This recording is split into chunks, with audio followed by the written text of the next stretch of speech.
तो आज हमारा जो महत्वपूर्ण विषय है वह आपका सूफ़ी शब्दावलियाँ या सूफीज़म की टर्मिनोलॉजी हैं। सूफीज़म की जो अवधारणा है यह मुख्यतः इस्लाम से जुड़ी हुई अवधारणा या पद्धति है। सूफीवाद सूफी से संदर्भित विचारधारा, सूफियों से संदर्भित पद्धति, सूफियों से संदर्भित आचार विचार और सूफियों से संदर्भित नियम कानून और प्रक्रियाओं को सम्मिलित रूप से समाहित करते हुए सूफीवाद की अवधारणा स्थापित की गई है। एक प्रकार से सूफीवाद इस्लाम से जुड़ी हुई अवधारणा या विचार या पद्धति है। सूफीवाद मुख्यतः इस्लाम का आध्यात्मिक पक्ष, इस्लाम का रहस्यवादी पक्ष माना जाता है। इसके माध्यम से इस्लामिक दर्शन, इस्लामिक विचारधारा और इस्लाम के गूढ़ रहस्यों के बारे में जानकारी मिलती है। तो एक प्रकार से सूफीवाद इस्लाम का रहस्यवादी, दार्शनिक और आध्यात्मिक पक्ष माना जा सकता है। आध्यात्मिक पक्ष माना जा सकता है। जहाँ तक सूफी शब्द के ओरिजिन की बात है तो सूफीज़म के ओरिजिन को लेकर बहुत सारे मतांतर हैं। अनेक विद्वानों ने इसके लिए अलग अलग बातें कही हैं। कुछ इतिहासकार सूफ़ी शब्द को मुख्यतः तसव्वुफ़ के साथ जोड़ते हैं। तसव्वुफ़ या सूफ़ी जो है एक प्रकार से एज ए सिनोनिम प्रयोग किए जाते हैं और इसका बेसिक तात्पर्य होता है, तसव्वुफ़ या सूफ़ी का तात्पर्य होता है पवित्रता। तो ऐसे व्यक्ति जिनका आचरण पवित्र हो, जो हाली हों, जो परिशुद्ध हों, जो परिष्कृत हों, उनको मुख्यतः सूफ़ी मानता है।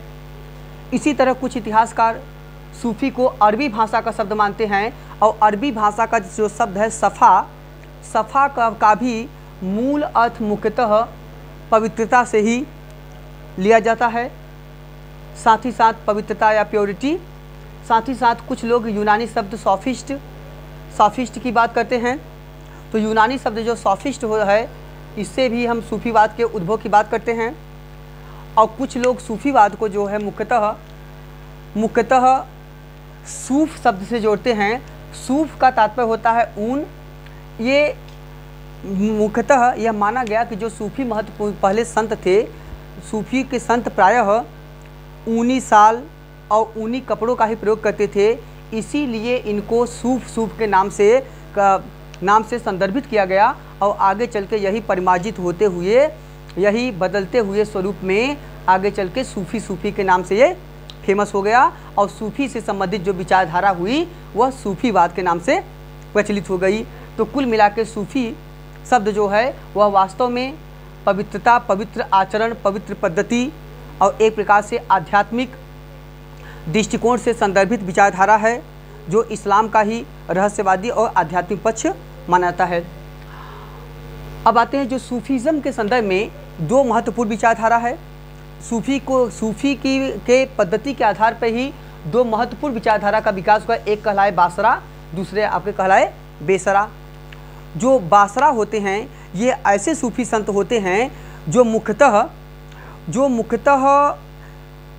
मुख्यतः सनातन इस्लाम, जो इस्लाम अतीत काल से चला रहा है, सनातन काल से चला रहा है, तो सनातन इस्लाम के नियम कानून और विधानों में विश्वास करते हैं, उसके विचारों को, उसकी पद्धतियों को स्वीकार करते हैं और ये जो प्राचीन विधान पद्धति आदि में अपना विश्वास व्यक्त करते हैं और उसके मानते हैं, ऐसे लोगों को, ऐसे समूहों को कहा गया आपका बासरा। तो ये कहलाए बासरा। उत्तर भारत में जो ऐसे सिलसिले जो सूफियों के संप्रदाय हैं वो कहलाते हैं सिलसिला। तो पूछेगा सिलसिला क्या है, तो सूफी संप्रदायों को हम, जो सूफी सेक्ट्स होते हैं इनको हम क्या कहते हैं, सिलसिला। तो कहा गया कि उत्तर भारत में ऐसे सूफी संप्रदायों की बहुलता है। ये अधिक संख्या में, पर्याप्त संख्या में प्राप्त होते हैं, मिलते हैं, जो मुख्यतः बासरा प्रकृति के हैं, जो मुख्यतः इस्लामिक नियम कानूनों में विश्वास करते हैं और जो मुख्यतः इस्लाम के अतीत काल की परंपराओं, रीति रिवाजों और उसकी पद्धतियों के आधार पर ही अपनी विचारधारा प्रस्तुत करते हैं, वे कहलाते हैं आपका बासरा।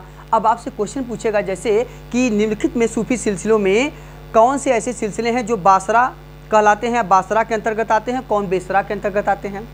तो जो बासरा के अंतर्गत मुख्यतः आते हैं उनमें आपके हैं चिश्ती सिलसिला। तो इसमें बासरा में आपके मुख्यतः कौन कौन आते हैं, एक तो आते हैं आपके चिश्ती, दूसरे आते हैं आपके सुहरावर्दी।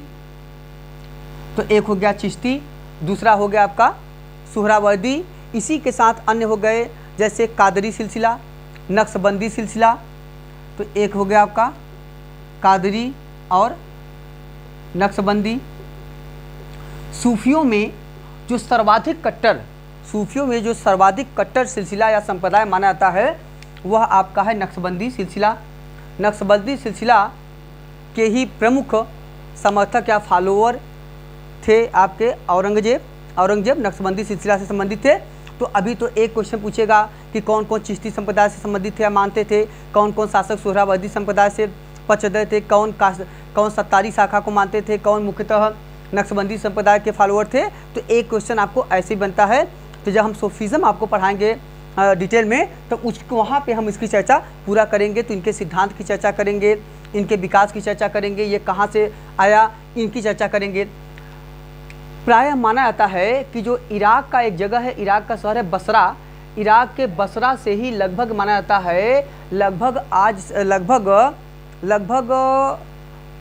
लगभग 1000 वर्ष या उससे अधिक पूर्व ही इराक के बसरा से सूफीवाद की विचारधारा का प्रस्फुटन या बीजारोपण माना जाता है। तो इराक के बसरा से ही सूफीज़म के विचारधारा को स्वीकार किया जाता है, इसके प्रगति को या इसके ओरिजिनेशन को।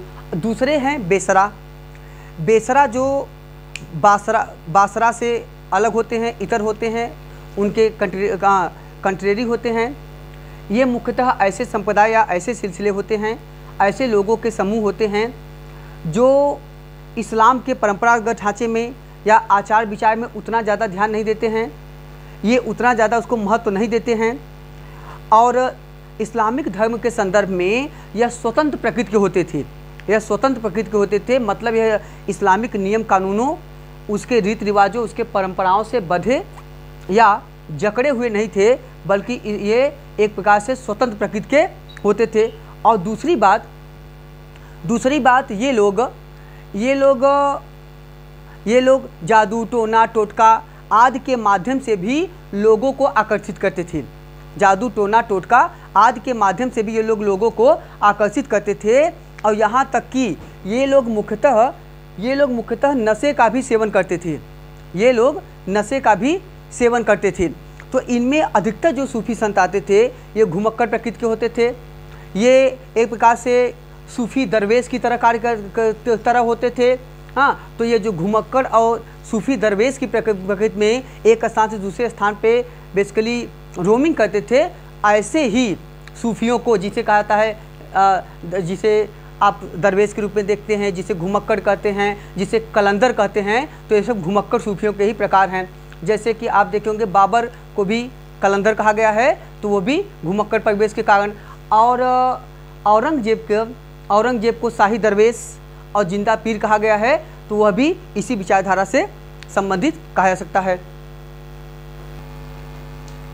ठीक है, तो हमने यह कहा कि जो एक तो हो गए बासरा और बेसरा प्रकृति के सूफियों में और जो महत्वपूर्ण आपका टर्म है उनमें देखिए, जैसे कि कहा जाता है कि सूफियों में मुख्यतः इस्लामिक अवधारणा को अगर देखें तो इस्लाम में संगीत पर प्रतिबंध होता था। लेकिन इस्लाम में संगीत पर भले प्रतिबंध था, इसके बावजूद भी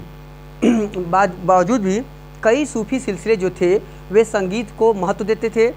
उनके यहाँ नियमित रूप से संगीत के समारोह, संगीत की सभाएं होती थी, तो वो संगीत के माध्यम से भी अपने आराध्य देवता को पाने का प्रयास करते थे। अपने एक प्रकार से जो अल्लाह थे या खुदा थे, उनके सानिध्य में पहुँचने का प्रयास भी इसके माध्यम से करते थे।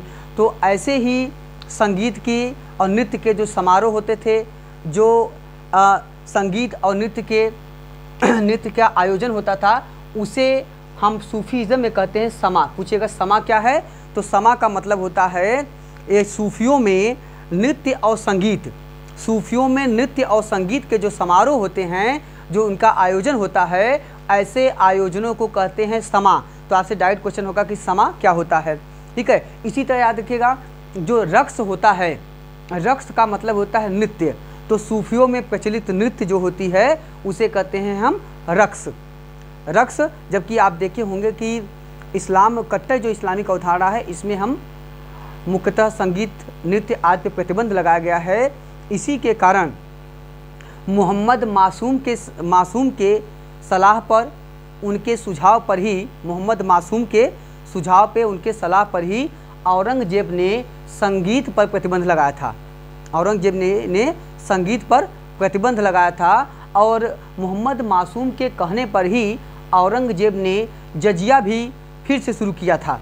जो जजिया अकबर के समय में अंतिम रूप से अकबर के समय तक लगभग 1679-80 में समाप्त कर दिया गया था, उसे लगभग ठीक 100 वर्ष के पश्चात औरंगजेब ने मोहम्मद मासूम के कहने पर ही फिर से प्रवर्तित किया था, फिर से उसे शुरू किया था। अच्छा, इसी की तरह अगला समझिएगा, एक अन्य महत्वपूर्ण शब्द है। तो रक्स का मतलब होता है नृत्य और समा का मतलब होता है नृत्य और संगीत की सभाएं। नृत्य और संगीत की जो सभाएं होती हैं ये होता है। अगला हम आते हैं, अगला जो महत्वपूर्ण शब्द है वह आपका आता है खानकाह और विलायत। ये दोनों शब्द कई बार पूछे गए हैं। इनका बेसिक कंसर्न क्या है, इनका बेसिक संदर्भ क्या होता है, तो ऐसे संदर्भ में हम देखते हैं। जो विलायत शब्द है, ठीक है, इसका मतलब होता है यह एक ऐसी अवधारणा है, ऐसी एक विचार या पद्धति है जिसके अंतर्गत यह माना जाता है कि जो सूफ़ी संत होते थे या सूफ़ी सिलसिले होते थे, यह प्रायः चाहे बासरा को मानने हो चाहे बेसरा को मानने वाले हों, ये प्राय जो होते थे राज सत्ता से अपने आप को दूर रखते थे। ये बेसिकली एक प्रकार से कह सकते हैं सांसारिकता से अपने को अलग रखने का प्रयास करते थे। क्योंकि अगर ये सूफ़ी संत थे, अगर ये इसमें शाही दरवेश हों, चाहे घुमक्कड़ प्रकृति के हों, चाहे कलंदर हों, आदि जो भी हों, तो ये इनका मुख्य कार्य, जो साधु संत हैं, इनका मुख्य कार्य वस्तुतः आध्यात्मिकता होती है, धार्मिकता होती है, दर्शन प्रधानता होती है, हाँ, पवित्रता होती है, सच्चरित्रता होती है। तो ऐसे कंडीशन में ये जो मार्टल लाइफ होते हैं, जो वर्ल्डली अफेयर्स होते हैं, इन वर्ल्डली अफेयर्स से ये अपने आप को हमेशा से ही दूर रखते हैं। तो कहा जाता है कि जो विलायत होती है, यह एक प्रकार का ऐसा क्षेत्र होता है, यह एक प्रकार का ऐसा आध्यात्मिक क्षेत्र है, यह एक प्रकार से ऐसा स्पिरिचुअल एरिया है, स्पिरिचुअल अराइना है ऑफ सूफीज़म, कि जो राज्य सत्ता से पूरी तरह मुक्त होता है, राज्य सत्ता से पूरी तरह से मुक्त होता है। तो एक प्रकार से कह सकते हैं कि जो विलायत की अवधारणा है, यह सूफियों के, विलायत की जो अवधारणा है, यह सूफियों के बेसिकली आध्यात्मिक, सूफियों के आध्यात्मिक और धार्मिक साम्राज्य,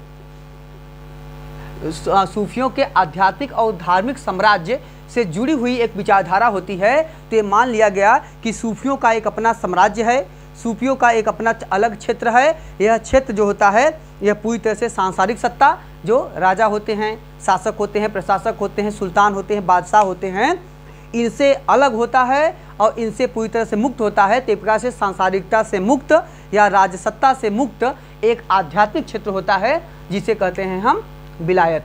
तो विलायत कई बार पूछा गया है। तो ये सूफियों का एक विचारधारा है, अवधारणा है। विलायत एक विचारधारा है जिसके अंतर्गत मुख्यतः राजसत्ता से मुक्त आध्यात्मिक और धार्मिक क्षेत्र की अवधारणा स्थापित की गई, एक विचार पद्धति स्थापित की गई कि सूफी संत जो होते हैं, यह अपने ही क्षेत्र में मग्न रहते हैं, अपने ही क्षेत्र में समाहित रहते हैं। इन्हें राजसत्ता आदि से कोई सरोकार नहीं होता है, इसीलिए राजसत्ता को कभी महत्व नहीं देते हैं।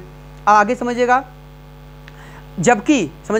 जबकि सूफियों का, जो सूफी जहाँ रहते हैं, जहाँ निवास करते हैं, ठीक है, ऐसे केंद्रों को हम कहते हैं खानकाह। तो खानकाह क्या है समझिएगा, खानकाह मुख्यतः सूफियों के रहने के स्थान होते हैं, ठीक है। तो that is the just like the dwelling place of Sufis. तो जो सूफी लोग होते थे, वो जहाँ पे निवास करते हैं, जो उनका निवास क्षेत्र है, जो उनका रेजिडेंशियल एरिया होता है, उस रेजिडेंशियल एरिया को हम कहते हैं खानकाह। यहाँ जो खानकाह होते हैं, यहाँ पे मुख्यतः शेख लोग रहते हैं, घुमक्कड़ प्रकृति, ठीक है, रहते हैं, जो मुख्यतः घुमक्कड़ प्रकृति के जो सूफी होते हैं, ठीक है, उनका मनोरंजन करते हैं। अपने शिष्यों को लोग वहाँ पे दीक्षा देते हैं, वहाँ पे निवास करते हैं, वहाँ पे उपदेश देते हैं, और यहाँ पे ईश्वर की लीलाओं और खुदा की जो लीलाएं होती हैं उनका भी आयोजन किया जाता है। तो एक प्रकार से यह केंद्र जो थे खुदा या ईश्वर या अल्लाह की लीलाओं का भी एक केंद्र होता था, जहाँ पे उनके बहुत सारे नरेशंस, उनके बहुत सारे कथानकों को लेकर विभिन्न आयोजन किए जाते हैं। तो सूफियों का जो रहने का क्षेत्र है वह कहलाता है खानकाह, और जबकि जो आध्यात्मिक क्षेत्र होता है राज्य सत्ता से मुक्त, उसे कहते हैं विलायत। अच्छा, विलायत के उदाहरण आप और समझिएगा। आपको पता है कि जो महत्वपूर्ण सूफी संत भारतीय इतिहास में हुए, जो एक तो महत्वपूर्ण हुए आपका ख्वाजा मोइनुद्दीन चिश्ती हुए, और इसके बाद एक अन्य महत्वपूर्ण हुए जिनमें निज़ामुद्दीन औलिया आते हैं। औलिया के संदर्भ में कहा था कि औलिया ने कभी भी राजसत्ता को महत्व नहीं दिया। इन्होंने किसी भी सुल्तान के समय में कभी भी राजसत्ता से कोई भी सरोकार या संबंध नहीं रखा, और किसी भी सुल्तान को इन्होंने कभी महत्व भी नहीं दिया। इनके संदर्भ में कहा जाता है, इनके संदर्भ में बहुत सारे कथानक प्रचलित हैं। कहा जाता है कि ये जब अलाउद्दीन खिलजी इनसे मिलना चाहते थे, अलाउद्दीन खिलजी ने कहा कि अगर सूफी संत हमसे मिलने नहीं आते हैं तो हम स्वयं उनसे मिलने जाएंगे। तो उस संदर्भ में इनका प्रसिद्ध कथन था, जो कई बार पूछा भी गया है। तो अलाउद्दीन के संदर्भ में निज़ामुद्दीन औलिया का कथन था कि मेरे घर में 2 दरवाजे हैं, मेरे घर में 2 दरवाजे हैं, अगर सुल्तान एक दरवाज़ा से अंदर आता है तो मैं दूसरे दरवाजे से बाहर निकल जाऊंगा या निकल जाता हूं। तो मतलब मेरे घर में 2 दरवाजे हैं, अगर सुल्तान एक दरवाज़ा से अंदर आता है तो मैं दूसरे दरवाजे से बाहर निकल जाता हूं, ठीक है। तो यह जो क्या है, यह पद्धति या यह जो सिस्टम है राजसत्ता से दूर रहने की, इस संदर्भ में महत्वपूर्ण विचारधारा निज़ामुद्दीन औलिया की हमको यह प्राप्त होती है। इसी तरह समझिएगा, एक दूसरा महत्वपूर्ण इनके संदर्भ में जो कंसर्न मिलता है वह आपको हमें मुबारक खिलजी के संदर्भ में देखने को मिलता है।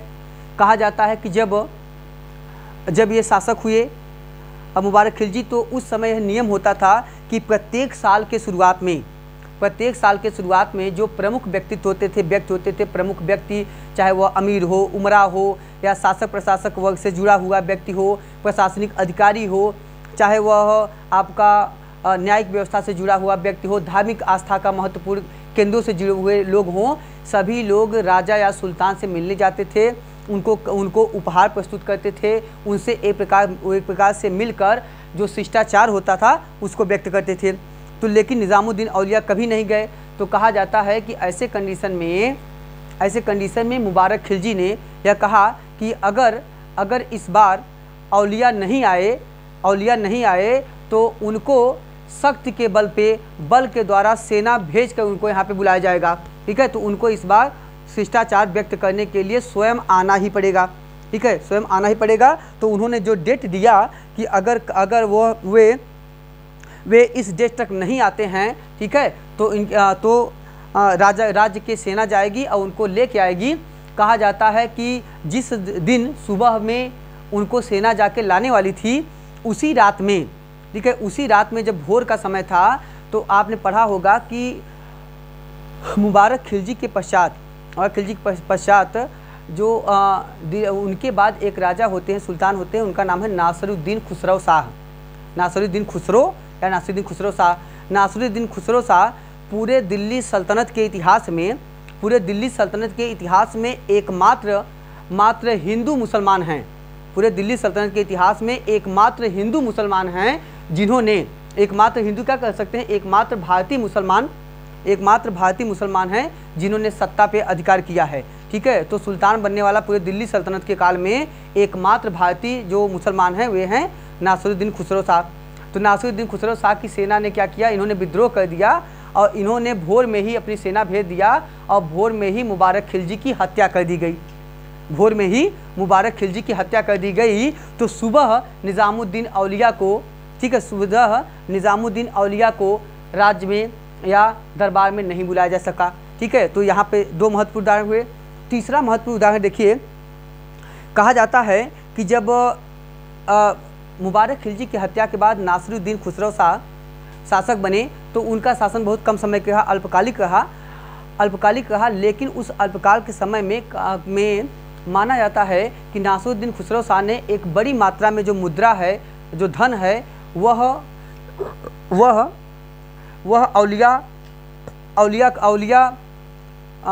औलिया को खासकर इनके धर्म के प्रचार प्रसार आदि के विकास के लिए, गरीबों के दान आदि के लिए दिया था।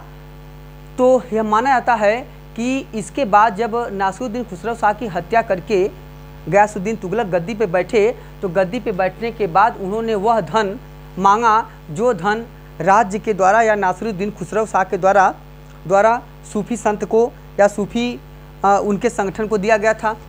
जब मांगा गया तो औलिया ने कहा कि वह धन खर्च हो गया है, गरीबों में बांट दिया गया है, वह धन बचा नहीं है। ठीक है। दूसरी बात क्या होती है? दूसरी बात यह होती है कि जो गयासुद्दीन तुगलक थे, उनके जो पुत्र थे जूना खान मतलब मोहम्मद तुगलक औलिया के बहुत बड़े शिष्य थे, औलिया के बहुत बड़े भक्त भी थे। जबकि गयासुद्दीन तुगलक से औलिया का संबंध शुरू से ही लगातार खराब रहा है, प्रारंभ से ही खराब रहा है, क्योंकि इनके ऊपर यह अभियोग लगाया गया था कि इस्लाम में नृत्य संगीत की मनाही के बावजूद भी या इनके खानकाहों में नियमित रूप से नृत्य संगीत का आयोजन होता है। इसके लिए औलिया के ऊपर गयासुद्दीन तुगलक के दरबार में 50 न्यायाधीशों की उपस्थिति में उनके ऊपर केस चलाया गया, और लेकिन उन्हें वहाँ पे पूरी तरह से सर्वसम्मति से मुक्त कर दिया गया। इससे भी गयासुद्दीन तुगलक की पूरी नाराज़गी इनसे थी। ऐसे कंडीशन में जब मोहम्मद तुगलक निज़ामुद्दीन औलिया से बहुत ज़्यादा प्रभावित हुआ, उनका शिष्यत्व ग्रहण कर लिया, तो कहा जाता है कि जब गयासुद्दीन तुगलक बंगाल विजय के लिए गए हुए थे, तो बंगाल विजय से लौटने से पूर्व ही उनको खबर मिली कि जूना खान मतलब मोहम्मद तुगलक औलिया से आशीर्वाद लेने गए और उन्होंने कह दिया कि जाइए बहुत शीघ्र ही सुल्तान बनोगे। उन्होंने कहा कि जाइए बहुत शीघ्र ही सुल्तान बन जाओगे। यह खबर गयासुद्दीन तुगलक तक पहुंचा दी गई। ठीक है, कि ऐसा ऐसा हो रहा है। तो वहाँ पे गयासुद्दीन तुगलक का एक कथन आया। गयासुद्दीन तुगलक ने कहा कि मेरे दिल्ली आने के पश्चात औलिया के लिए दिल्ली छोटी पड़ जाएगी। उन्होंने कहा कि मेरे आने के पश्चात औलिया के लिए दिल्ली छोटी पड़ जाएगी, मतलब वो कहीं और देख लें, वहाँ से भाग जाएं। तो निज़ामुद्दीन औलिया ने यहाँ पे एक बड़ा प्रसिद्ध कथन कहा। उन्होंने कहा हुनुज दिल्ली दूर अस्ति, अभी दिल्ली बहुत दूर है। उन्होंने कहा हुनुज दिल्ली ठीक है, हुनुज दिल्ली दूर अस्ति, कहा कि अभी दिल्ली बहुत दूर है। और कहा जाता है दिल्ली से कुछ किलोमीटर पहले ही वापसी आते समय अफ़गानपुर में बंगाल विजय के उपलक्ष्य में मोहम्मद तुगलक ने एक विजय समारोह, एक उत्सव का आयोजन किया, जो लकड़ी का एक विशाल भवन बनाया गया।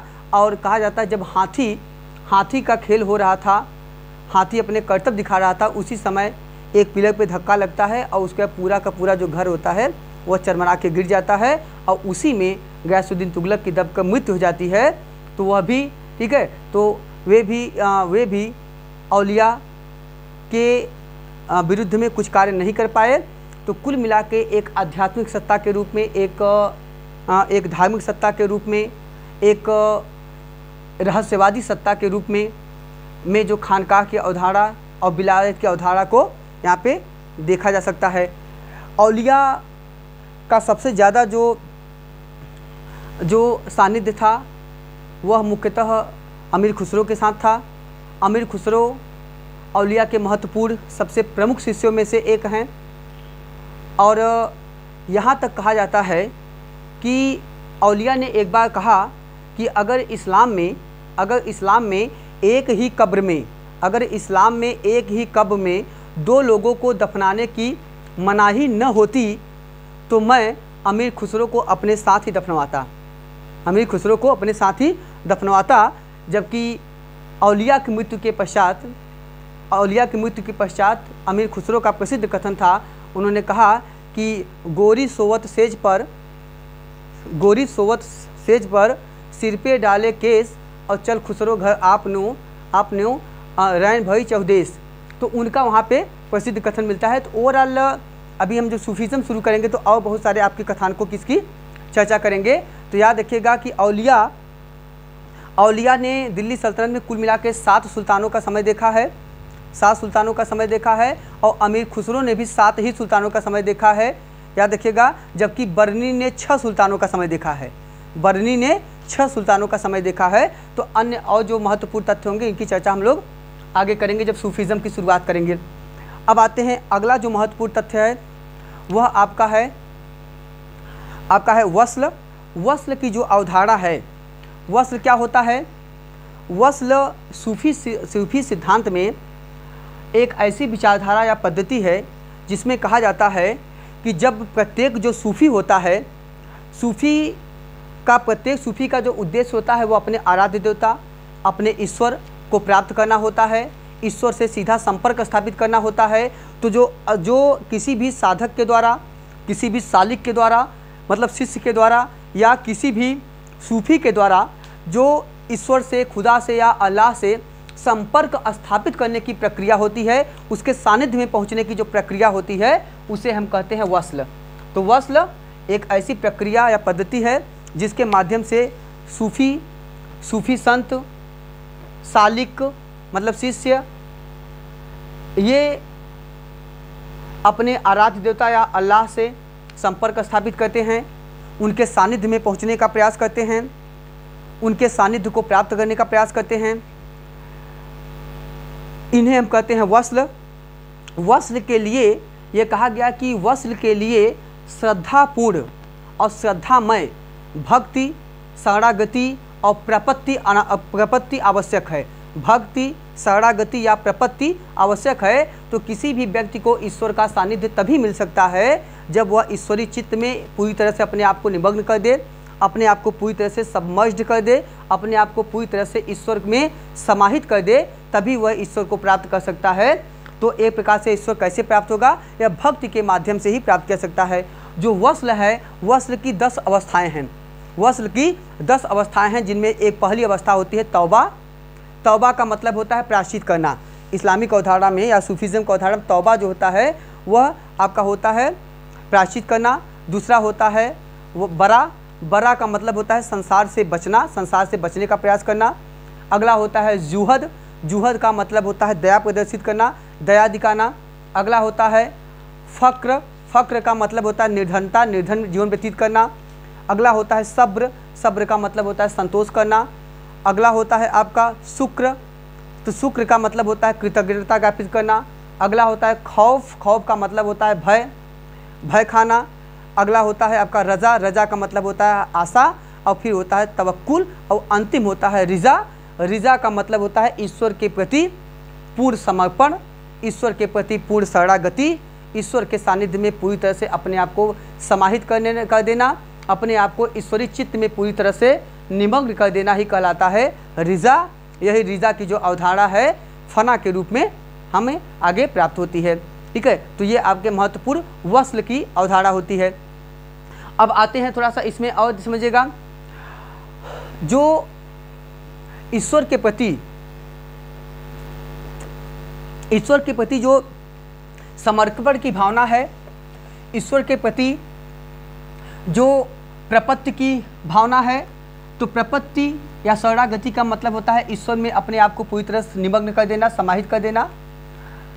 जैसे आपने पढ़ा होगा कि फना हो जाना, आपने पढ़ा होगा आलवर, ठीक है, तो आलवर हैं, या आपने पढ़ा होगा जंगम जो पार शिव से पूरी तरह से अपने को एकीकृत कर लेता है। तो ऐसी ही अवधारणा आपका संबंधित होती है किससे? ऐसी ही अवधारणा जो संबंधित है यह कहलाती है आपका रिजा या प्रपत्ति। इस अवधारणा के अंतर्गत ही हम वहदतुल वजूद और सहूद को देखते हैं। हम इसकी चर्चा भी थोड़ी आगे कुछ देर बात करेंगे। अब आते हैं थोड़ा सा और, एक अन्य पद्धति है इस्लाम में, वह है आपका चिल्ला माकूस एक पद्धति है, एक सिस्टम है, एक व्रत तप और मेडिटेशन ध्यान का एक माध्यम है। यह फास्टिंग, पिनेंस और मेडिटेशन के माध्यम से ईश्वरीय चित्त में निमग्न होने की स्थिति है, ईश्वर के सानिध्य में पहुँचने की स्थिति है, जिसके अंतर्गत सूफीज़म की अवधारणा में यह एक परंपरा रखा गया कि जिसमें जो साधक है अपने पैर को बेसिकली रस्सी से बांधकर शरीर को कुएं में उल्टा लटका देता है, शरीर को कुएं में उल्टा लटका देता है, और ऐसी अवस्था में वह 40 रातों तक, 40 दिन और रात तक तपस्या करता है, या कभी कभी इसका उल्लेख मिलता है 48 दिन और रातों का उल्लेख मिलता है। तो 40 या 48 दिन और रात वह उल्टा होकर व्रत तप ध्यान आदि करता है। इस पद्धति को हम कहते हैं चिल्ला माकूस, इस पद्धति को हम कहते हैं चिल्ला माकूस। तो ऐसे कंडीशन में ऐसा नहीं है कि साधक जो है वो खाता पीता नहीं था, वास्तव में जो साधक होता था इस दौरान बहुत अल्प भोजन करता है, वह ज़्यादा समय अपना प्रार्थना में व्यतीत करता है, व्रत तप उपवास और ध्यान में ही अपना ज़्यादा समय गुजारता है। तो यह जो चिल्ला माकूस की पद्धति है, वास्तव में अगर यह सैद्धांतिक पक्ष है, अगर हम व्यवहारिक पक्ष में देखें तो चिल्ला माकूस की पद्धति बहुत ज़्यादा लोकप्रिय नहीं थी, बहुत ज़्यादा लोकप्रिय नहीं थी। यह बहुत ही कठिन और दुस्साध्य पद्धति थी। इसीलिए हमें जो अगर उदाहरण देखें तो इसका बहुत ही कम या अपवादात्मक जो उदाहरण मिलता है एकमात्र, वह मिलता है बाबा फरीद का। कहा जाता है कि बाबा फरीद संभवतः प्रथम और अंतिम सूफी हैं। बाबा फरीद संभवतः प्रथम और अंतिम सूफी हैं जिन्होंने चिल्ला माकूस की पद्धति को अडॉप्ट किया था, जिन्होंने चिल्ला माकूस की पद्धति को लागू किया था, या उसके माध्यम से इन्होंने यह तपस्या किया था। तो कुल मिला के बाबा फरीद से ही यह परंपरा शुरू और अंत मानी जा सकती है। तो यह एक एक्सेप्शनल सिस्टम के रूप में स्वीकार किया जा सकता है। यह बहुत ज़्यादा मान्य नहीं था, न तो बहुत ज़्यादा ही यह लोकप्रिय था। तो ये आपके महत्वपूर्ण पद्धति रही है। अब अगला हम आते हैं, अगला है आपका शैतान की अवधारणा। अगला है आपका शैतान की अवधारणा। अब शैतान की अवधारणा क्या है समझिए कि इस्लाम में और सूफीज़म में हमको शैतान की अवधारणा मिलती है। अगर शैतान के संदर्भ में जो सटन है, सटन के बारे में एक महत्वपूर्ण तथ्य है कि ये कहा जाता है कि जब ईसाइयत की अवधारणा में माना गया कि संसार में जो प्रथम व्यक्ति हुए वे हुए एडम और ईव, और एडम ईव जो थे वे मुख्यतः जिनका उल्लेख में बाइबल में मिलता है, एडम और ईव जो हैं वह मुख्यतः वही प्रथम जीव हैं। जैसे हिंदू धर्म में या भारतीय परंपरा में जहाँ मनु और शत्रुपा की बात की जाती है, वहाँ ही ईसाइयत की अवधारणा में हम एडम और ईव की बात करते हैं। कहा जाता है कि एडम और ईव के साथ जो संसार सबसे पहले सृजित हुआ उसमें कहीं भी नर्क की अवधारणा नहीं थी, कहीं पर भी मार्टल लाइफ नहीं था। सब स्वर्गिक सुखों का प्रयोग करते थे, सब लोग स्वर्ग में एक साथ रहते थे।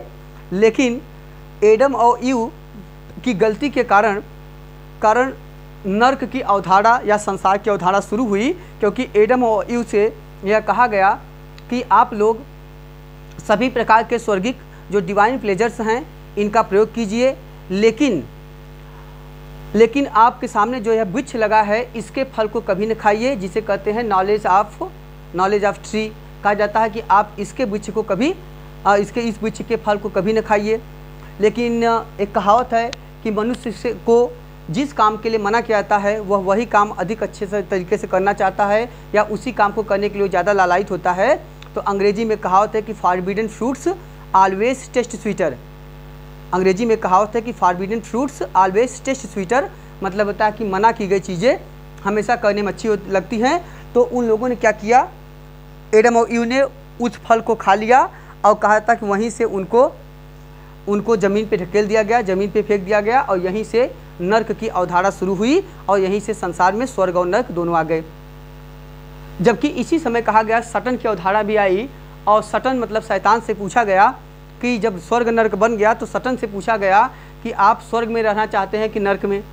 तो उससे पूछा, उसने कहा सुविधा क्या है, कहा कि स्वर्ग में रहेंगे तो ऐश करेंगे, टेंशन फ्री रहेंगे, अपना यहाँ पे यह परिलोक है, स्वप्नलोक की तरह है, खाइए पीजिए ऐश कीजिए, कोई कमी नहीं रहेगी। तो कहा लेकिन यहाँ शासन सत्ता, कहें शासन सत्ता तो भगवान इंद्र का ही चलेगा, आपका तो यहाँ कुछ चलेगा नहीं। तो कहा जाता है कि उसने कहा कि इससे अच्छा यहाँ क्या करेंगे, रह के यहाँ खाने पीने के थोड़ी बैठे रहेंगे। कहा कि ऐसा है कि हमको आप उठा के फेंक दीजिए नर्क पे ही, धरती पे जाएंगे, वहाँ रहेंगे तो 2-4 अपने पास, ठीक है, 2-4 फॉलोअर्स रहेंगे, 2-4 अपना नियम कानून मानने वाले होंगे, 2-4 अपने पीछे घूमने वाले होंगे। तो कहता है कि it is better to rule in hell, it is better to rule in hell than to serve in haven.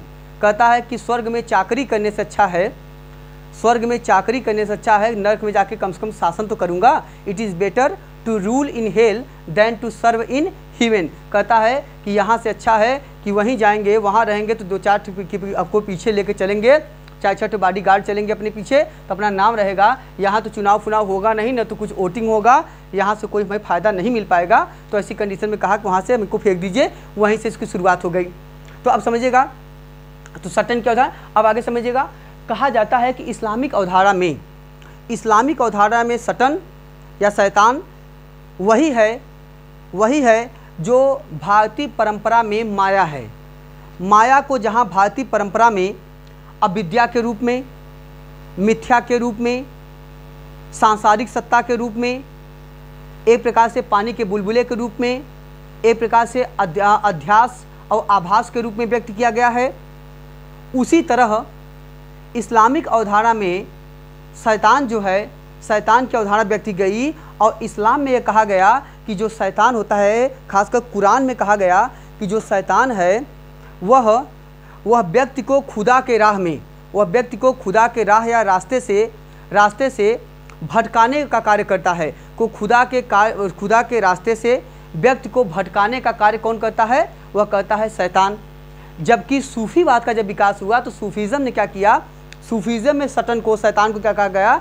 शैतान के लिए कहा गया कि खुदा के मार्ग में जाने वाले लोगों, सालिक या जो शिष्य होते हैं, जो साधक होते हैं या वली शिष्य होते हैं, उनका जो परीक्षा लेता है, जो उस मार्ग में जाने वाले लोगों के त्याग, समर्पण आदि की परीक्षा लेता है, वह कार्य करता है शैतान। तो शैतान की अवधारणा हमको उस संदर्भ में वहाँ पे मिलती है। कहा जाता है कि कोई भी व्यक्ति तभी ईश्वर तक, अल्लाह तक पहुँच सकता है जब उसके मार्ग में उसे मार्ग दिखाने के लिए कोई पीर मतलब होता है गुरु, या कोई टीचर, तो गुरु पीर या अगर टीचर रहेगा, उसी के सानिध्य में रहकर उसी के डायरेक्शन में व्यक्ति आगे बढ़ता हुआ व्यक्ति आध्यात्मिक मार्ग पे चरम आध्यात्मिक लक्ष्य तक पहुंच सकता है। और जिस व्यक्ति में गुरु व पीर नहीं है, वह व्यक्ति मान लिया जाएगा कि उस व्यक्ति में या उस व्यक्ति के रास्ते को शैतान ने भटका दिया है और वह भटके हुए रास्ते पर चल रहा है। तो ऐसी कंडीशन में वह उसे लिए स्वीकार किया गया, माना गया कि ऐसा व्यक्ति वह इस प्रकार होगा, ऐसा वृक्ष होगा जो बागवान मतलब माली के संरक्षण के अभाव में या माली के ध्यान न देने के कारण या तो फल ही नहीं देता, या अगर फल देता है तो कड़वा फल देता है। ठीक है, इसलिए शैतान से मुक्त होने के लिए गुरु या पीर की महत्ता स्थापित की गई और शैतान को एक प्रकार से आध्यात्मिक मार्ग में बाधा के रूप में और आध्यात्मिक मार्ग में परीक्षा लेने वाले व्यक्ति के रूप में एक ऑब्स्टिकल, एक हिंड्रेंस, एक बाधा के रूप में व्यक्त किया गया है। ठीक, अगला जो एक अन्य महत्वपूर्ण आपका तथ्य है, वह है आपका, अगला है आपका कयूम। अगला आपका है जो टर्म है वह है आपका कयूम।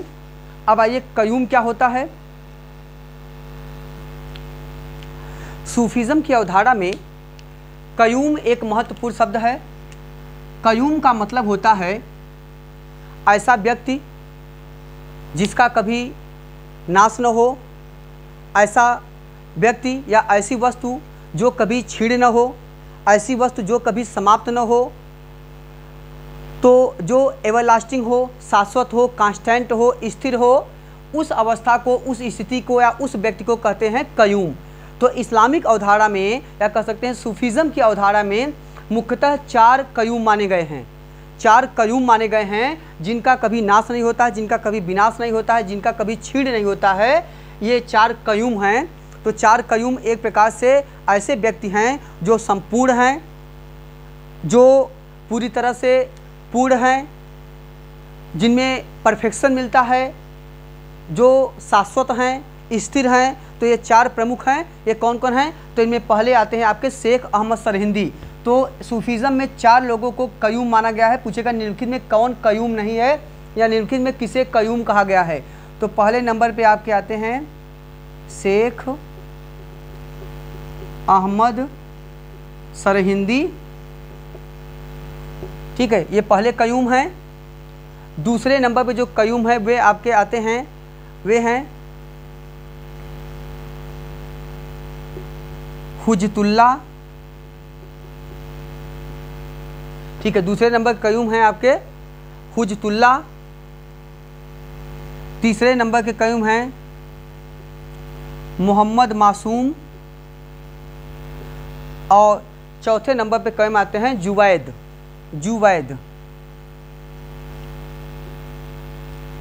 तो सूफीज़म में 4 कयूम माने गए हैं। पहले हैं आपके शेख अहमद सरहिंदी, दूसरे हुज्जतुल्ला, तीसरे हैं मोहम्मद मासूम, चौथे हैं जुवैद। आप समझिएगा, शेख अहमद सरहिंदी जो हैं, इन्होंने अपने आप को मुजक्खिर कहा है। मुजक्खिर, इनकी उपाधि क्या है? मुजक्खिर। इनकी उपाधि है मुजक्खिर। मुजक्खिर का मतलब होता है धर्म सुधारक। मुजक्खिर का मतलब होता है धर्म सुधारक। और दूसरा इनको कहता है इंसाए कामिल। इनको कहता है इंसाए कामिल। इंसाए कामिल का मतलब होता है पूर्ण मानव। इंसाए कामिल, पूछेगा किसकी उपाधि है? शेख अहमद सरहिंदी की उपाधि है इंसाए कामिल। इसका मतलब पूर्ण मानव।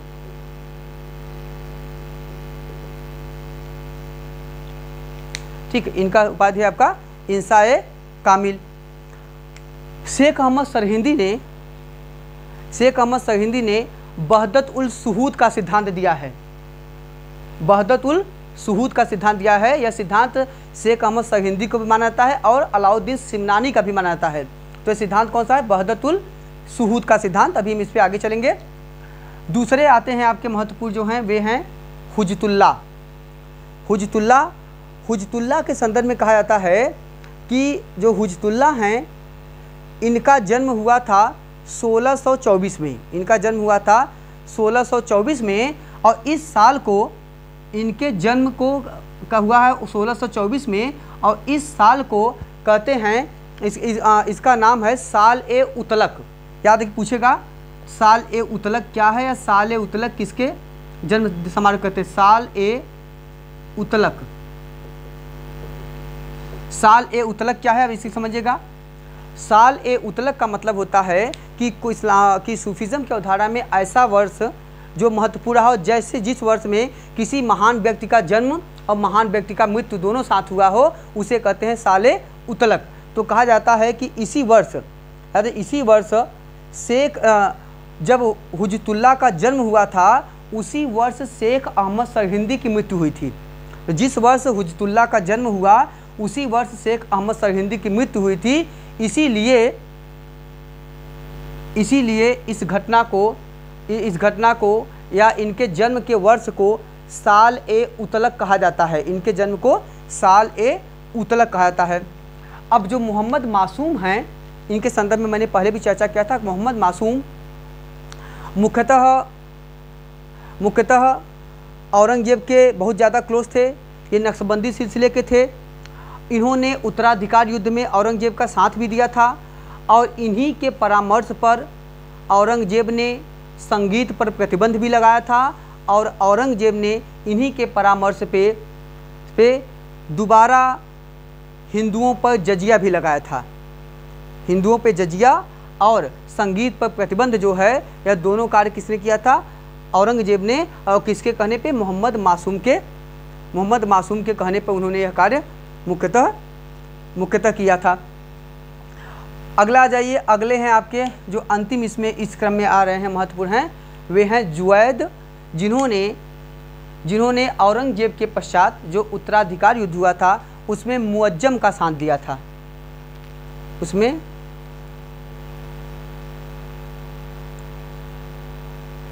किसका साथ दिया था? मुअज्जम। ठीक है, उसमें मुअज्जम का साथ दिया था। मुअज्जम जो बाद में बहादुर शाह प्रथम के नाम से गद्दी पे बैठते हैं। ठीक है, तो ये महत्वपूर्ण इस संदर्भ में तथ्य रहा है। अब अगले आते हैं हम लोग, वह है आपका तैफूरी मत। ये आपका है तैफूरी मत।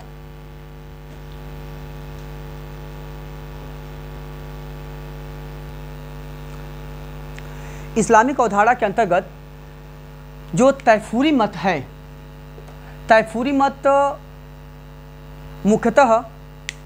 मुख्यतः साधक या सालिक या शिष्य या वली के अपने आराध्य तक पहुँचने, अपने खुदा या अल्लाह तक पहुँचने की एक पद्धति के रूप में, एक प्रक्रिया के रूप में, एक क्रमिक अवधारणा को व्यक्त करता है। यह एक ऐसी पद्धति है जो एक क्रमिक अवधारणा से धीरे धीरे सांसारिकता से मुक्त होते हुए चरम आध्यात्मिक लक्ष्य तक, सांसारिकता से मुक्त होते हुए चरम आध्यात्मिक लक्ष्य तक साधक या सालिक या शिष्य को ले जाता है। तो किसी भी सांसारिक व्यक्ति को या सांसारिक जीव को, किसी भी सांसारिक व्यक्ति या सांसारिक जीव को मुख्यतः आध्यात्मिक मार्ग पर ले जाने के लिए और उसको उसके साध्य से मिलाने के लिए जिस प्रक्रिया का उल्लेख सूफीज़्म में मिलता है वह कहलाता है तैफूरी मत। तैफूरी मत सबसे पहले अबू याजिद बिस्तामी ने दिया है। तैफूरी मत सबसे पहले किसने दिया है? अबू याजिद बिस्तामी ने। अबू याजिद बिस्तामी ने जो तैफूरी मत का पहली बार प्रयोग किया, यह मुख्यतः क्या है? यह किसी भी साधक को चरम आध्यात्मिक लक्ष्य, चरम आध्यात्मिक मार्ग तक ले जाने की एक प्रक्रिया है। तो जिसे इस्लामिक अवधारणा में या सूफीज़्म की अवधारणा में जो चरम आध्यात्मिक लक्ष्य होता है उसे कहते हैं बका। जो बका की अवस्था तक जो साधक को या मनुष्य को या जीव को या जीवात्मा को जो पहुंचाने की प्रक्रिया होती है, ठीक है, वह प्रक्रिया हमको कहलाती है एक प्रकार से तैफूरी मत, तैफूरी सिद्धांत कहलाता है, जिस सिद्धांत को सबसे पहले अबू याजिद बिस्तामी ने दिया है। इस तैफूरी मत की मुख्यतः 6 अवस्थाएं हैं, जिनमें से पहली अवस्था है क्रमिक रूप से, वह है आपका पहला है अबूदियत की अवस्था, दूसरा आपका है शरीयत की अवस्था। तो अबूदियत, शरीयत, तरीकत, मारिफत,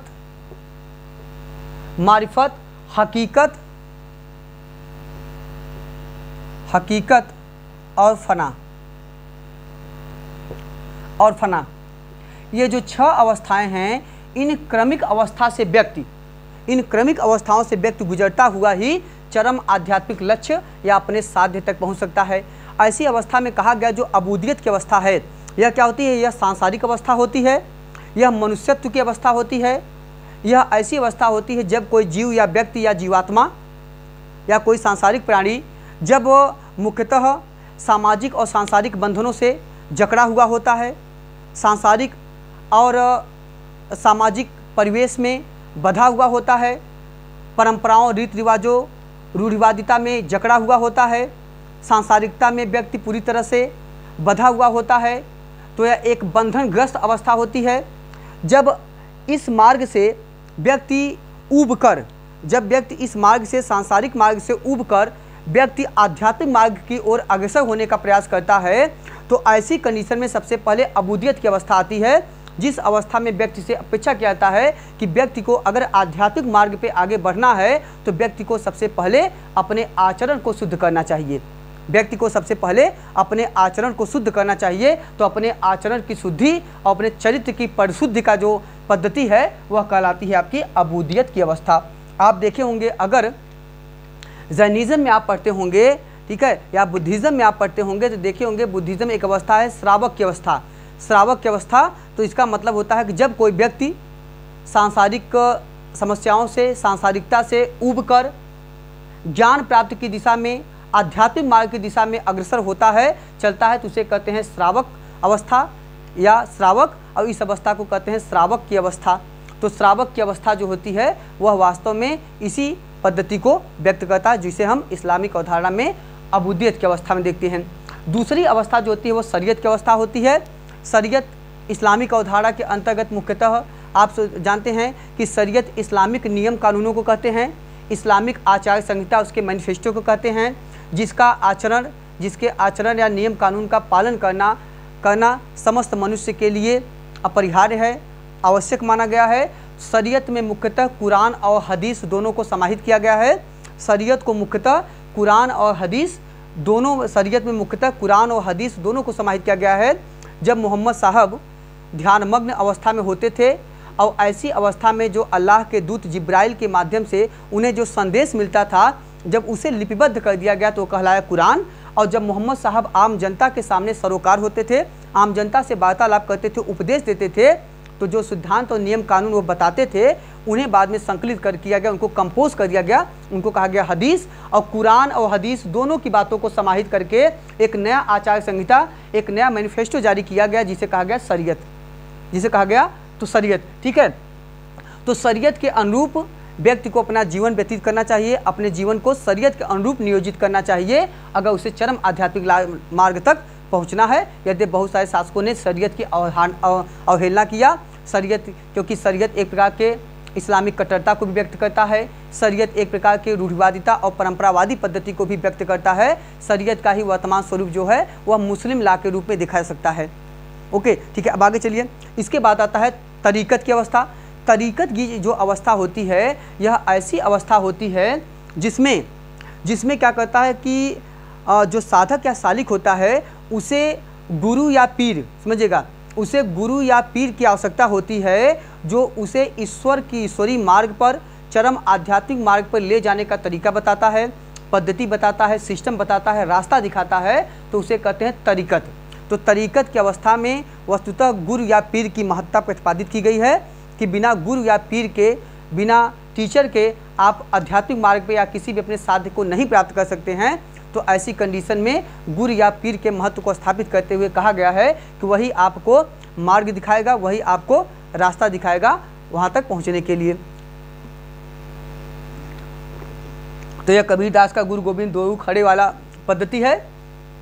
अगला हो गया मारिफत। मारिफत एक ऐसी अवस्था है जब व्यक्ति को या जीवात्मा को, जीव को या सालिक को ठीक है, या साधक को, ठीक है, मतलब शिष्य को जब सभी प्रकार के तर्क का त्याग कर देना पड़ रहा है। मतलब अगर आपको आध्यात्मिक मार्ग पे चलना है तो आपको सभी प्रकार के तर्क, लॉजिक, सभी प्रकार की ऐसी पद्धतियों को त्याग कर देना है। और इस अवस्था में व्यक्ति को तब ईश्वरीय कृपा धीरे धीरे प्राप्त होती है और धीरे धीरे वह ईश्वरीय अनुभूति करने लगता है। तो जब तक आप तर्क का त्याग नहीं करेंगे तब तक आपको कभी भी ईश्वरीय अनुभूति नहीं मिलेगा। तो कुल मिला के ईश्वर के प्रति धीरे धीरे आप समर्पित होते जाइए, ईश्वर के सानिध्य में आ जाइए, ईश्वर के प्रति शरणागति कर दीजिए। तो ऐसी कंडीशन का क्या कहलाती है? ऐसी कंडीशन कहलाती है आपकी मारिफत की अवस्था। अगला है हकीकत। हकीकत एक ऐसा अवस्था है जिसमें गुरु या पीर के माध्यम से आपको अपने लक्ष्य, अपने साध्य के प्रति पूरी तरह से स्पष्ट रूप से जानकारी हो जाती है। गुरु या पीर आपको आपके साध्य के बारे में स्थिति स्पष्ट कर देता है, आपको अपने साध्य का ज्ञान हो जाता है और ईश्वरी दया आपको मिलने लगता है। ऐसे माध्यम में आपको क्या होता है, धीरे धीरे आप ईश्वर से मिलने लगते हैं। तो ईश्वरी दया, ईश्वरी कृपा को प्राप्त करने के लिए, ठीक है, जो हकीकत की अवस्था होती है वह आपको अपने ईश्वरी कृपा और ईश्वरी दया और ईश्वर के सानिध्य के बारे में स्पष्ट रूप से यहाँ पे जानकारी प्राप्त हो जाती है। आप ईश्वर के सानिध्य में पहुँचने लगते हैं। इसके बाद अगली जो अवस्था होती है वह कहलाती है फना की अवस्था। फना जो शब्द है, इस शब्द का भी पहली बार प्रयोग अबू याजिद बिस्तामी ने किया है। कई बार क्वेश्चन पूछा गया, याद रखिएगा। जो फना शब्द है, इस शब्द का पहली बार प्रयोग किसने किया है? अबू याजिद बिस्तामी ने। फना शब्द का पहली बार प्रयोग मुख्यतः अबू याजिद बिस्तामी ने किया है। फना एक ऐसी स्थिति है, एक ऐसी पद्धति है जो अहम के विनाश की अवस्था को व्यक्त करता है, जो मैं के विनाश की अवस्था को व्यक्त करता है। एक प्रकार से यह सांसारिकता के विनाश की अवस्था है, यह आध्यात्मिकता में समर्पण की अवस्था है, अपने आराध्य में, अपने साध्य में समाहित होने की पद्धति है, अपने अहम के विनाश की अवस्था, अपने सांसारिक पद्धति के विनाश की अवस्था है, सांसारिकता के बुझ जाने की अवस्था होती है, जिसमें एक प्रकार से अपने साध्य के प्रति पूरी तरह से समर्पण होता है, अपने साध्य में समाहित करने की पद्धति होती है। तो अपने साध्य में या ईश्वर में समाहित हो जाना, ईश्वर को इस्लामिक अवधारणा में, बेसिकली सूफीज़म की अवधारणा में ईश्वर को प्रियतम के रूप में, और जो साधक होता है, जो शिष्य होता है, उसे प्रियतमा के रूप में व्यक्त किया गया है। तो जो प्रियतम में समाहित होने की पद्धति है प्रियतमा की, तो वो जो एक लालायित स्थिति है, एक क्यूरियासिटी है, उस पद्धति के माध्यम से दोनों के सम्मिलन की स्थिति को कहते हैं फना हो जाना। तो फना की अवस्था में व्यक्ति जो साधक होता है, जो जीव आत्मा होता है, वह ईश्वर में पूरी तरह से अपने आप को समर्पित कर देता है, ईश्वर में अपने आप को समाहित कर देता है, सांसारिकता को छोड़ के पूरी तरह से ईश्वरी चित्त में निमग्न हो जाता है। ऐसी अवस्था को हम कहते हैं फना हो जाना। जिस शब्द का पहली बार प्रयोग अबू याजिद बिस्तामी ने किया है, जिस शब्द का पहली बार प्रयोग अबू याजिद बिस्तामी ने किया है, फना को, ठीक है, याद रखिएगा, फना जो शब्द है, अगर कोई व्यक्ति अपने आप को फना में समझेगा, अपने को ईश्वरी में या अपने साध्य में फना कर दिया, समाहित कर दिया, उसमें निमग्न कर दिया, उसमें डूब जाता है, तो कहा जाता है ऐसे कंडीशन में व्यक्ति की सांसारिकता समाप्त हो जाती है। वह संसार में रहते हुए भी सांसारिकता की प्रवृत्ति से पूरी तरह मुक्त हो जाता है और ईश्वर में समाहित हो जाता है, ईश्वरी स्वरूप में वह अपने आप को समाहित कर देता है। कहा जाता है कि फना के बाद कहा जाता है कि फना की पद्धति में व्यक्ति क्या करता है कि फना का अनुसरण करता हुआ व्यक्ति अपने आप को ईश्वर में पूरी तरह समाहित करता हुआ, व्यक्ति अपने आप को ईश्वर में पूरी तरह से समर्पित, डेडिकेटेड करते हुआ व्यक्ति चरम आध्यात्मिक मार्ग की ओर आगे बढ़ता है, और जो चरम आध्यात्मिक मार्ग होता है वह कहलाता है बका। तो फना की अगली अवस्था जो कहलाती है वह कहलाती है बका की अवस्था। बका इस्लामिक अवस्था में या सूफीज़म की अवधारणा में बका चरम आध्यात्मिक मार्ग होता है, ठीक है। तो this is the supreme zenith point of spirituality in Sufism. तो एक प्रकार से यह आध्यात्मिकता की सुप्रीम स्टेज को व्यक्त करता है, आध्यात्मिकता के जेनिथ पॉइंट को व्यक्त करता है, यह आध्यात्मिकता के क्लाइमेक्स स्टेज की बात करता है, जिसे हम मुख्यतः कहते हैं फना हो जाना, बका। तो बका की कंडीशन क्या होती है? बका जो होती है सूफी साधना की अंतिम अवस्था होती है। सूफी साधना की यह अंतिम कड़ी होती है, जिस अवस्था में व्यक्ति पहुंचकर अपने आप को पूरी तरह से आध्यात्मिकता में समाहित करता जाता है। और इस ऐसी बका की अवस्था में 4 प्रमुख क्रम से जीव आगे बढ़ता है। बका की अवस्था में 4 प्रमुख क्रम से व्यक्ति आगे बढ़ता है, जिसमें आपका आता है, पहला आता है आपका आलमे नाबूत, ठीक है। पहला आता है आलमे, इनका क्रम पूछ सकता है, आलमे नाबूत, ठीक है। तो आलमे नाबूत जो होता है यह क्या होता है? यह भौतिक अवस्था होती है, ठीक है। यह आलमे जो नाबूत होती है वह क्या होती है? वह आपका भौतिक अवस्था होती है। दूसरा अगर अवस्था होता है आलमे मलकूत। तीसरा अवस्था जो होती है वह होती है आलमे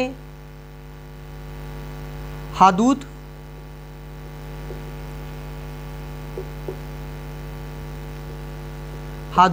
और चौथी अवस्था होती है आलमे लाहूत। तो यह प्रकार से कुल मिला क्या है कि यह जो स्थिति होती है यह एक प्रकार से इसे याद कर सकते हैं आप नाम हाला, ठीक है, नाम हाला। आलमे नाबूत जो होती है यह सांसारिक अवस्था होती है, यह भौतिक अवस्था होती है। तो कर्तव्य जब आप धीरे धीरे आध्यात्मिक मार्ग पे चलते हैं शरणागति के माध्यम से, तो पहले आपका सांसारिकता समाप्त हो जाती है, सांसारिक स्थिति से आप मुक्त हो जाते हैं। ऐसी कंडीशन में आप दूसरे अवस्था में पहुँचते हैं जिसे कहते हैं आलमे मलकूत।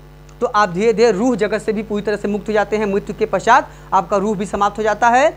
अगले बार पहुँचते हैं आलमे हादूत, जिससे हादूत का मतलब होता है रहस्यमय जगत। आप इसके बाद एक रहस्यमय जगत में पहुंच जाते हैं जिसके बारे में किसी को कोई जानकारी नहीं है। और अंतिम अवस्था में आप पहुंचते हैं जिसे कहते हैं आलमे लाहूत, या इसे कहते हैं सत्य जगत या वास्तविक जगत। तो अंतिम में जब आप सत्य जगत में या वास्तविक जगत में पहुंच जाते हैं, जहां जाके आपका पूरी तरह से ईश्वरीय सारोकार हो जाता है, आप ईश्वर के सानिध्य में पहुंच जाते हैं, ईश्वर में पूरी तरह से आप समाहित हो जाते हैं। वह ऐसी अवस्था है जो आत्मा और परमात्मा के सम्मिलन की अवस्था है। यह ऐसी अवस्था है जिसमें सांसारिकता पूरी तरह से विनष्ट हो जाती है और व्यक्ति जो होता है अपने आराध्य में, अपने साध में एकीकृत हो जाता है। तो एक प्रकार से यह इंटीग्रेटेड सिचुएशन को व्यक्त करता है, ठीक है। तो ऐसी अवस्था जो होती है, इसे हम बेसिकली वेदांत दर्शन में, इसे हम सूफीज़म में ऐसी अवस्था को कहते हैं अनहलक की अवस्था। ऐसी अवस्था में को हम सूफीज़म में कहते हैं अनहलक की अवस्था। अनहलक शब्द का पहली बार प्रयोग, अनहलक भी पूछता है कई बार, अनहलक शब्द का पहली बार प्रयोग ख्वाजा मंसूर ने किया है, ख्वाजा मंसूर हल्लाज ने किया है। तो जो ख्वाजा मंसूर हैं उन्होंने अनहलक शब्द का प्रयोग किया है, जिसको वेदांत में कहते हैं अहम ब्रह्मास्मि या मैं ही ब्रह्म हूँ। अहम ब्रह्मास्मि या मैं ही ब्रह्म हूँ, यह अवधारणा क्या कहलाती है सूफीज़म में? अनहलक की अवस्था, ठीक है। इसे वेदांत में कहते हैं अहम ब्रह्मास्मि। अहम ब्रह्मास्मि, यह वेदांत दर्शन में अहम ब्रह्मास्मि या आत्म साक्षात्कार ही ब्रह्म साक्षात्कार की अवस्था होती है। यह आत्म साक्षात्कार ही ब्रह्म साक्षात्कार की अवस्था होती है, जिसे मुख्यतः शंकराचार्य के दर्शन में अहम ब्रह्मास्मि के रूप में स्वीकार किया गया है। शंकराचार्य के दर्शन में अहम ब्रह्मास्मि के रूप में स्वीकार किया गया है। यह आत्मा और परमात्मा में अभेद सिद्धि का दौर है। यह आत्मा और परमात्मा में एकीकृत सत्ता का दौर है। यह छांदोग्य उपनिषद में आया जो सबसे पहला शब्द है तत्त्वमसि, ठीक है। तत्त्वमसि, इसका मतलब तत्व मतलब तुम ही हो या वही है। इसका मतलब जो आत्मा और परमात्मा के एकीकरण का जो सिद्धांत है, जिसे छांदोग्य उपनिषद में तत्त्वमसि कहा गया है, जिसके आधार पर अहम ब्रह्मास्मि और आत्म साक्षात्कार ही ब्रह्म साक्षात्कार की अवधारणा का विकास होता है।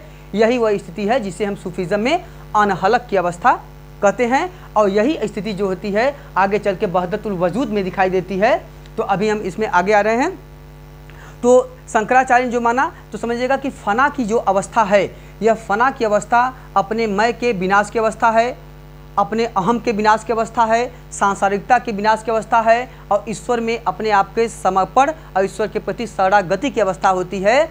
तो जो सूफीज़म में जो फना की अवस्था होती है, ठीक है, सूफीज़म में जो फना है, याद रखिएगा, जो सूफीज़म में फना है, यही अवस्था जैन धर्म में, ठीक है, जैन धर्म में आपका निर्जरा की अवस्था कहलाती है। जैन धर्म में यही अवस्था कहलाती है निर्जरा की। याद रखिएगा, जैन धर्म में यही अवस्था कहलाती है निर्जरा की, और बौद्ध धर्म में यही अवस्था कहलाती है निर्वाण की। तो बौद्ध धर्म में जो निर्वाण होता है वह जीवन काल में प्राप्त की गई पद्धति होती है। बौद्ध धर्म में निर्वाण जीवन काल में प्राप्त करने की स्थिति होती है, जो मैं के विनाश की अवस्था, जो कि सांसारिकता के विनाश की अवस्था होती है। यह ऐसी अवस्था होती है जिसमें व्यक्ति संसार में रहते हुए भी सांसारिक प्रवृत्तियों से मुक्त हो जाता है, व्यक्ति मध्यम मार्गी पूरी तरह से हो जाता है, और व्यक्ति इन चीज़ों से पूरी तरह से मुक्त हो जाता है। तो यह क्या हो जाता है? निर्वाण की। तो बौद्ध धर्म का निर्वाण, जैन धर्म का निर्जरा, और सूफीज़म का जो है आपका फना, तीनों एक होता है। और वेदांत दर्शन में इसे कहते हैं जीवन मुक्ति। वेदांत दर्शन में जीवन मुक्ति की अवधारणा क्या होती है कि जीवन में रहते हुए सांसारिकता से मुक्त होना, सांसारिक प्रवृत्तियों से मुक्त होना, कर्म फल के विनाश की अवस्था कहलाती है जीवन मुक्ति की अवस्था। तो शंकराचार्य ने भी जीवन मुक्ति की अवस्था को स्वीकार किया है। इसे कहते हैं जीवन मुक्ति की अवस्था। ये कहाँ पे है? वेदांत दर्शन में। और यही अवस्था आगे चलकर हमको हिंदू दर्शन में, गीता दर्शन में कहलाती है निष्काम कर्म की योजना।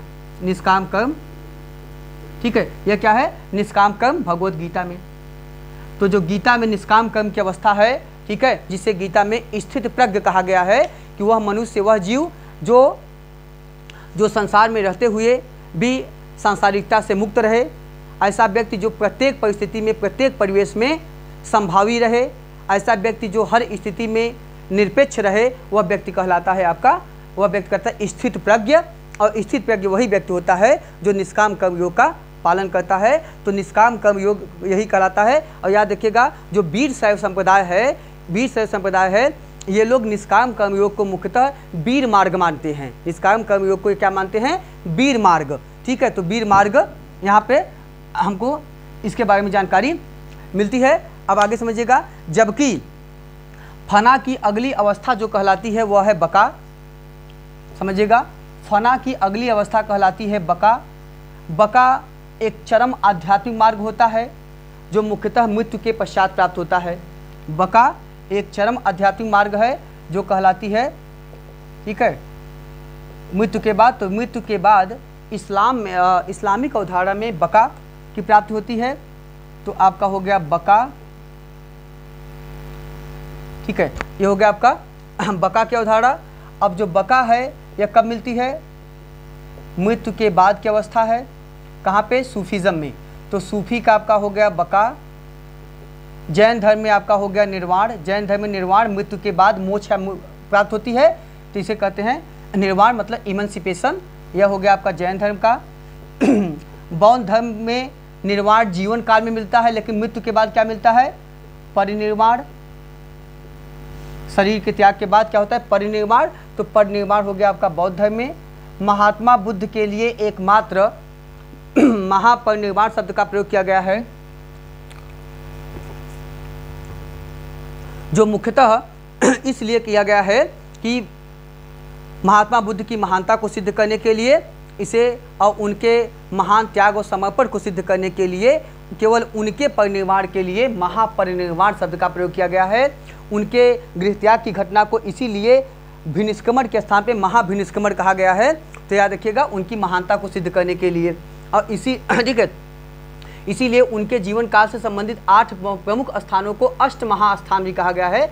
ठीक है, तो अब आइएगा बका, निर्वाण, परिनिर्वाण, और यही जो पद्धति है वेदांत दर्शन में आ जाइए। वेदांत में इसे कहते हैं विदेह मुक्ति, जो मृत्यु के बाद प्राप्त होती है, इसे कहते हैं विदेह मुक्ति।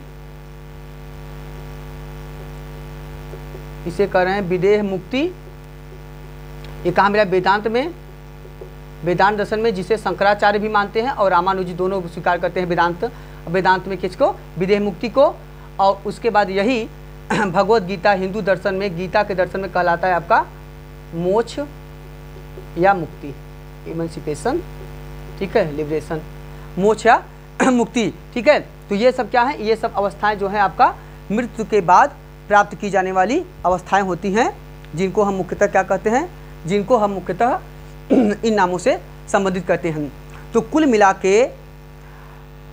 के जो बका की अवस्था है, इन्हीं 4 अवस्थाओं से गुजरता हुआ चरम आध्यात्मिक मार्ग तक पहुंचता है। और जैन धर्म में इन अवस्थाओं की तुलना आप कर सकते हैं। जैन धर्म का एक सिद्धांत है जिसे कहते हैं अनंत चतुष्टय का सिद्धांत। जैन धर्म में एक सिद्धांत है जिसे कहते हैं अनंत चतुष्टय का सिद्धांत, जिसमें है अनंत ज्ञान, अनंत दर्शन, अनंत वीर्य और अनंत सुख या अनंत समाधि। तो अनंत ज्ञान, अनंत दर्शन, अनंत वीर्य और अनंत सुख या समाधि की अवस्था जो होती है वह कहलाती है अनंत चतुष्टय का सिद्धांत। तो अनंत चतुष्टय का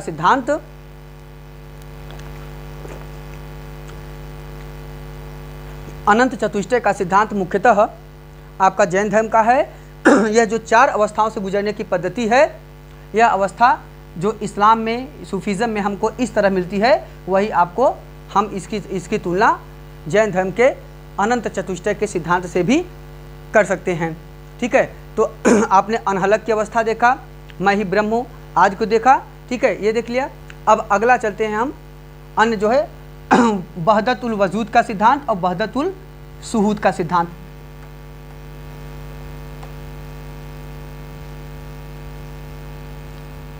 ये सब अगर आपका तैयार हो गया तो आपको किसी भी भारतीय दर्शन को पढ़ने में दिक्कत नहीं होगी और भारतीय दर्शन की आप मूल अवधारणा समझ पाएंगे और तभी आपका इस पे कंसेप्ट पूरी तरह से क्लियर होगा। अब आते हैं वहदत उल वजूद और वहदत उल सुहूद। ठीक है, वहदत उल वजूद का सिद्धांत और वहदत उल इस्लामिक अवधारणा में जो वहदत उल वजूद का सिद्धांत है, इस्लामिक अवधारणा के अंतर्गत जो वहदत उल वजूद का सिद्धांत है, वजूद का मतलब होता है अस्तित्व। यह सिद्धांत अस्तित्व की एकता में विश्वास करता है। वहदत उल वजूद का सिद्धांत मुख्यतः वह सिद्धांत है जिससे मुस्लिम रहस्यवाद का प्रारंभ माना जाता है। इससे मुस्लिम रहस्यवाद का प्रारंभ माना जाता है। वहदतुल वजूद का सिद्धांत सबसे पहले इब्नुल अरबी ने दिया है। वहदतुल वजूद का सिद्धांत सबसे पहले इब्नुल अरबी ने दिया है। यह सिद्धांत मुख्यतः अस्तित्व की एकता या वजूद की एकता में विश्वास करता है और मुस्लिम रहस्यवाद की शुरुआत मुख्यतः इसी सिद्धांत से मानी जाती है। मुस्लिम रहस्यवाद की शुरुआत मुख्यतः इसी सिद्धांत से मानी जाती है।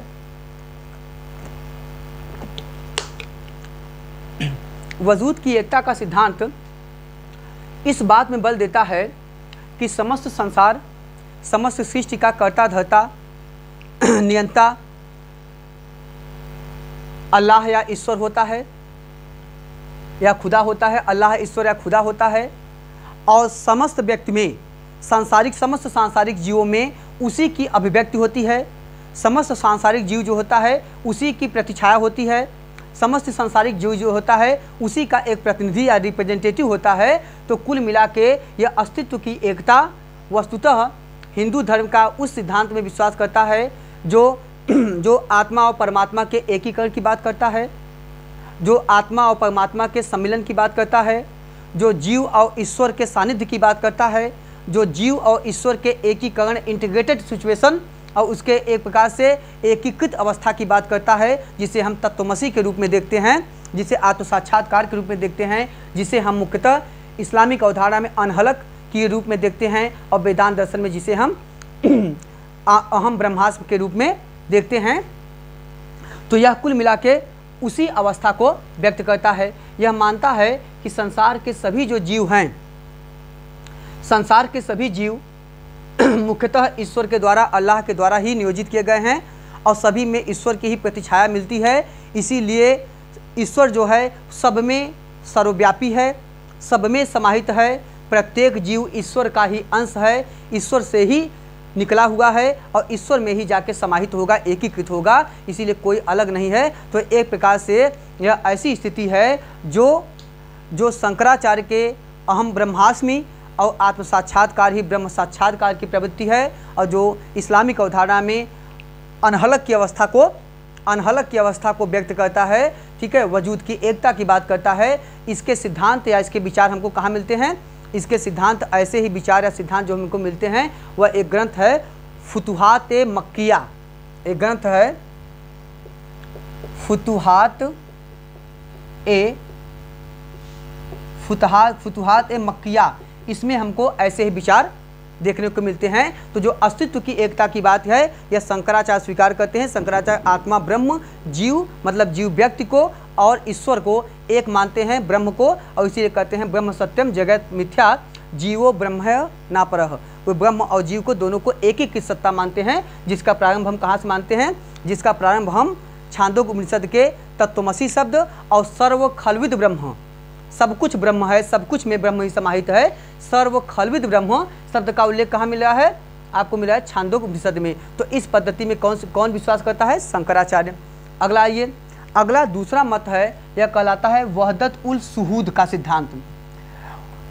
जहाँ पे वहदत उल वजूद का सिद्धांत अस्तित्व के एकता की बात करता है, वहीं पर वहदत उल शुहूद का सिद्धांत जो होता है यह उसके स्थान पर यह एक प्रत्यक्षवादी दर्शन है। यह प्रत्यक्षवादी दर्शन है जो प्रत्यक्षम ही प्रमाणम पे विश्वास करता है। एक प्रकार से यह ऐसी पद्धति या दार्शनिक दृष्टिकोण है जो यह मानता है कि जो चीज़ वास्तव में संसार में दिख रहा है उसी के अनुरूप इसका व्याख्या किया जाना चाहिए, उसी के अनुरूप इसका इंटरप्रिटेशन किया जाना चाहिए। तो यह मानता है कि जो अस्तित्व की एकता का बात है वह भ्रम है, वह मिथ्या है, वह अविद्या है। वास्तव में ईश्वर और जीव कभी भी एक नहीं हो सकते हैं, कभी भी एकीकृत नहीं हो सकते हैं। यह विचारधारा मुख्यतः किसके द्वारा दी गई है? यह विचारधारा दी गई है अलाउद्दीन सिमनानी द्वारा। यह विचारधारा अलाउद्दीन सिमनानी द्वारा दी गई है।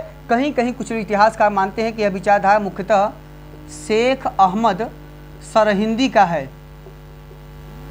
तो यह विचारधारा मुख्यतः अलाउद्दीन सिमनानी और शेख अहमद सरहिंदी इस विचारधारा से मुख्यतः जुड़े हुए हैं, जो यह मानते हैं कि अस्तित्व की जो एकता का संदर्भ है यह भ्रम है, यह भ्रमपूर्ण है, यह वास्तविक नहीं है। वास्तव में ईश्वर और मनुष्य में, जीव और मनुष्य में, या जीव और ब्रह्म में, जीव मतलब व्यक्ति, व्यक्ति जीव या जीवात्मा, इसका मतलब एक होता है, समझिएगा। तो जो ये मानता है कि जो व्यक्ति है या जीव है, जो आत्मा है, वास्तव में यह कभी भी परमात्मा के समान नहीं हो सकता है। यह परमात्मा के द्वारा निश्चित है, परमात्मा के द्वारा बनाया गया है, परमात्मा के द्वारा इसकी संरचना की गई है। इसलिए परमात्मा श्रेष्ठ है, परमात्मा सर्वोच्च है, परमात्मा ही सुप्रीम अथॉरिटी है। और जो व्यक्ति है या जो जीव है या जो आत्मा है, ठीक है, जो मनुष्य है, वह सांसारिक जीव है, जबकि जो ईश्वर है वह आध्यात्मिक है। ईश्वर जो है परमार्थिक सत्ता है, ईश्वर अंतिम सत्ता है। और ऐसी कंडीशन में दोनों सत्ता एकीकृत नहीं हो सकते हैं। मनुष्य या जीव कभी भी ईश्वर की बराबरी नहीं कर सकता है। इसीलिए आत्म साक्षात्कार ही ब्रह्म साक्षात्कार नहीं हो सकता है। और न तो अहम ब्रह्मास्म की अवस्था है, न तो अनहलक की अवस्था है। यह कहते हैं वास्तव में जीव और ईश्वर में जो संबंध होता है, यह संबंध जो होता है यह मुख्यतः स्वामी और सेवक का संबंध होता है। अच्छा, हम यह मान सकते हैं कि मोक्ष की अवस्था में, फना की अवस्था में, बका की अवस्था में, मृत्यु के पश्चात जीव का ईश्वर से सानिध्य हो जाता है। जीव ईश्वर के समर्पण में ईश्वर के पहुंच जाता है, ईश्वर के शरणागति में पहुंच जाता है, ईश्वर के प्रति शरणागति हो जाता है, ईश्वर के प्रति समर्पित हो जाता है। लेकिन वह जाके ईश्वरमय हो जाता है, ऐसा ये नहीं मानते हैं। ठीक है, तो इस सिद्धांत को हम कहते हैं प्रत्यक्षवादी दर्शन, जिसे कहते हैं वहदतुल शुहूद का सिद्धांत। रामानुज मुख्यतः इसी सिद्धांत को मानते हैं। शंकराचार्य जहाँ वहदतुल वजूद की बात करते हैं, रामानुज वहदतुल शुहूद का सिद्धांत की बात करते हैं। ठीक है, तो ये प्रत्यक्षवादी दर्शन माना जा सकता है। ठीक है, आगे चलकर एक महत्वपूर्ण सूफी संत हुए जिनका नाम है शाह वली उल्लाह। शाह वली उल्लाह। आगे चलकर शाह वली उल्लाह ने इन दोनों विचारधाराओं में समन्वय स्थापित करते हुए एक नया अपने ग्रंथ में एक नया सिद्धांत दिया, जिसे कहते हैं फैसलत उत वहदत उल वजूद व शुहूद। तो शाह वली उल्लाह ने एक ग्रंथ लिखा जिसका नाम है फैसलत उल वहदत उल वजूद व शुहूद। ये किसका सिद्धांत है? शाह वली उल्लाह का। तो इन दोनों विचारधाराओं में मुख्यतः समन्वय स्थापित करने का जो सिद्धांत दिया, वह दिया शाह वली उल्लाह ने।